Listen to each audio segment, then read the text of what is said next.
leen booy xam nañ lu baax xam nañ lu bon xam nañ lu baax xam nañ lu bon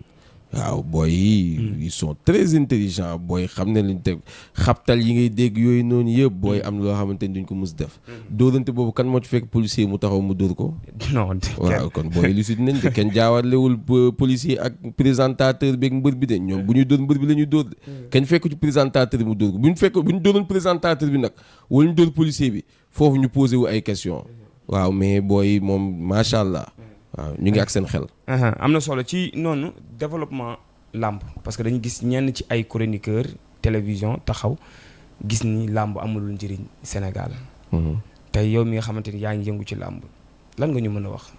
Non, loolu c'est de ne pas comprendre la dimension du sport actuellement. Un sport comme la lutte qui est le sport numéro 1 au Sénégal. Lamb li muy générer au niveau local amul benn sport bu koy générer. Y a que l'équipe nationale au niveau international et les joueurs yi nga xam ne ñu ngi dem dans les championnats internationaux ñoom ñooy vraiment indi wala boog ñoo ñoo apport économique boobu noonu. Mais sinon au niveau local ce que la lutte génère amul benn sport bu koy générer.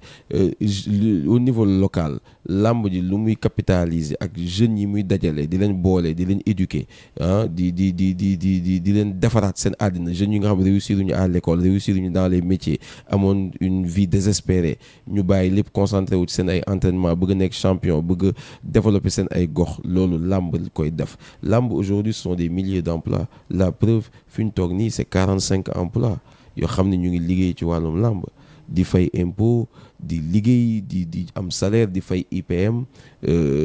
bu ñu feebaree assurance jël leen en charge ñuy am di fay caisse de sécurité sociale di fay IPRES donc loolu du caaxaan 45 personnes yu nekk fii Bantamba TV même chose sans limite tamit am na desk sport desk lamb donc tey tamit Albourakh TV et beaucoup d'autres chaînes de télévision yu yëngu ci wàllum lamb loolu presse beeg laa lay wax mais les lutteurs il y a combien d'écuries rien que sur Dakar il y a 122 écuries écurie bu nekk ñaata licencié moo am licencié yooyu noonu yëpp ñaata journée moo am bu njëkk da nga doon am 2 journées da nga doon am 2 journées tey daanaka par semaine nga doon am bu njëkk 2 journées par semaine bi boo ko xoolee c'est en moyenne 100 journées l'année mais actuellement ñu ngi toll ci ñaata journée actuellement quasiment il y a 5 journées par semaine sans compter les journées de lutte avec frappe sans compter aujourd'hui toutes les journées de lutte sans frappe bi nga xam ne ñu ngi am tey quand il y a un gala de lutte avec frappe ici sur Dakar en simultané il y a plusieurs galas de lutte sans frappe dans beaucoup de régions du Sénégal dans Fatick dans Kaolack ñooñu ils font xam nga gox yu bëri dañuy organiser ay combats ci dañuy tabaxee ay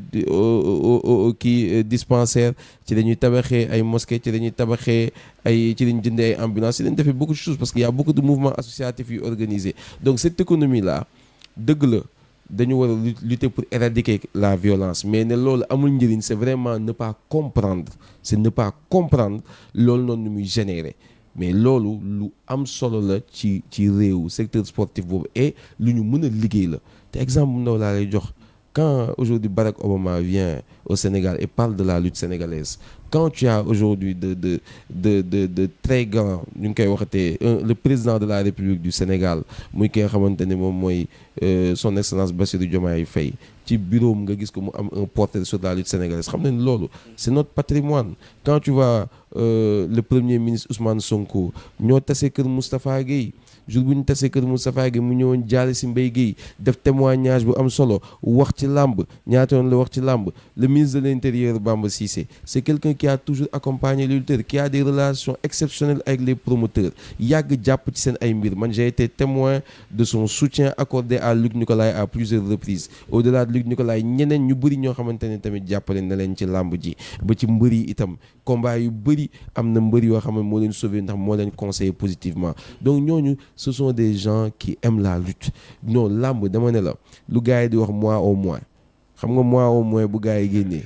non man challenge bu bees bi mun naa sañ naa ne mois au moins du ma ne làmb baaxul làmb amul njëriñ ba pare di làqatu di laaj ku daan di la mais làmb non làmb kan moo nañ wax nañ ma wax ñi fi wax yëpp naan la dañu arrêté làmb ji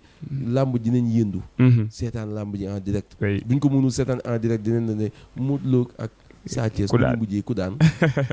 non on se dit la vérité gars yi dañu toog ci bureau yi tax cravate sax dañuy am bër dama ne la làmb ji moom xam nga moom ku ci nekk di ko ci critiquer vraiment ne amul njëriñ ba est-ce que mun nga woo teg sa loxo waat ni que yow mosoo seetaan un combat de lutte. wala est-ce que toog nga 2 ans playoo benn combat de lutte seetaan jël bi nu mu ko daanee. mun nga ne effectivement y a des faits de violence. kenn mënut ko rafetlu. kenn mënul rafetlu football làmb bépp sport politique kenn mënul rafetlu la violence. dañu war a lutter ñun ñëpp ensemble pour éradiquer la violence mais tenir un discours. bi nga xamante ne c'est vraiment extrémiste et marginal jusqu'à dire que làmb dañ ko war a arrêter non waxal moi au moins ndax mos nga seetaan làmb wala du ma seetaan làmb. intéressé wu ma di ko wax xaaj bi ci banlieue bi lañ jógee Pikine la ñuy dëkk wala ci banlieue man bëgguma sax man yàlla bi ñu tiim honnêtement je te dis j'entends que les rumeurs et les titres des gens qui disent nañ tëj làmb ci mais gis man ràññeewuma les personnes billaay xawma ci kenn mënuma tuddal tur kenn ku ma ci gisoon du ma ko xàmmee mais j'entends les gens de façon générale ñuy wax ni que làmb dañ ko war a tëj làmb dañ ko war a arrêter mais làmb dañ ko war a arrêter te da nga koy consommer ñoom ñëpp a koy consommer mais ci biir loolu parce que da ngay dégg souvent dañ naan làmb ji promoteur bee ciy dund ak tey nee nañ léegi buzz moo ciy dund parce que moom moo am pay-per-view waaw parce que gars yi dañ lay tooñee loolu chaque jour mais yow yaa ci gën a gagné parce que pay-per-view bi moo tax ñooñu pour nga jox leen leeral kay quoi nga wax leen buzz fi mu jógee avant pour ñu mën a xam clairement aussi. non Beuz c'est un passionné de lutte sénégalaise Beuz dafa mës a bëgg a làmb depuis tout petit te occupé ci ay postes de responsabilité yu bëri nekkoon écurie Fass le vice-président des supporters wëlbatiku nekkoon le responsable de la communication des supporters créé les premiers sites internet à l'époque ci làmb créé les premières chaînes YouTube ci làmb xaw ci liggéey bu am solo dem ba bu làmb amee jafe-jafe sponsor mu indi ci pay-per-view yenn promoteurs yi sax doon ko critiquer ne pay-per-view bi baaxul nañ ko arrêté amul benn njëriñ làmb nañ def làmb ci télévision sponsor mais promoteurs yooyu ñoo dem ba tey heurter le mur dem ba gis ni que ñoom suñu bopp sponsor yi ñu doon bëgg amuñu ko ñu ñëwaat ànd ak ñun ci liggéey bi wala ñu ñëw ànd ak ñun ci liggéey bi donc ñun c'est on ne veut juste qu'innover on veut que le secteur se développe on force personne donc amateurs yi je pense que ils ont compris ñoom ñëpp maintenant ñu ngi adhérer de façon générale ci pay-per-view bi et ñun tamit ñu ngi liggéey pour que affaire bi gën a accessible mu bañ a nekk sax pay-per-view mais mu nekk un système de droit télé comme Coupe d'Afrique bi nga taal sa canal seetaan lamb ji ñun ci côté boobu la ñuy liggéeyee tous les jours pour gën a innover encore pour que la lutte soit encore plus accessible mais pour que la lutte soit encore plus développée moo tax man ma génnee slogan bu bees ma ne DS FILS mooy Dakar pour sécuriser financer et innover la lutte sénégalaise. loolu xam naa dinañ ci gën a xóot parce que loolu c'est très important mais dinañ des ba tey ci gouverneur tey boo xoolee les acteurs de la lutte amaloon nag nañu moom waxtaan tey ci 10 heures ñu dégg fa ay kàddu ba moom mi nga xamante ni mooy gouverneur wax na ci kàddu yi nga xamante ni Siteu yëkkati woon na ko